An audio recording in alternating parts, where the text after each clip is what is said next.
couple of weeks after we set our new world record, Luke went and beat our record, so we couldn't have that. Australian aerospace engineer Benjamin Biggs has just unofficially smashed the world record for a battery-powered RC quadcopter, clocking a staggering 411 miles per hour. That's 661 kilometers per hour. So we've come back here today to try and get the record back. This story has all the drama of a great sporting rivalry. It's Biggs versus the South African father-son duo, Mike and Luke Bell. Yeah, starting to gust up a little bit. Just over a year and a half ago, in May 2024, the Bells broke the 300 miles per hour barrier with their Peregrine 2. That was the starting pistol. Since then, it's been a dizzying back and forth. 363, then 389, then the Bells hitting 408 miles per hour just a few weeks ago. The record was changing hands almost monthly.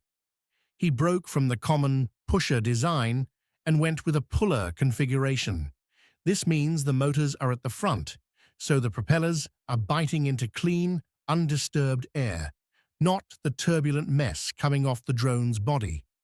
Every single watt of power is used for thrust, not fighting turbulence. He even custom wound the motors and ran the coil wires directly through the ultra-slim carbon fiber arms. I was going like 500, slowly increasing. I just held it open until it, I don't know, as long as I could. Soldering them straight to the speed controllers. No extra plugs, no bulky wiring. Just the purest, most direct path for electricity. They even trimmed down the propellers, like a race car tuning its gear ratio for the final straight.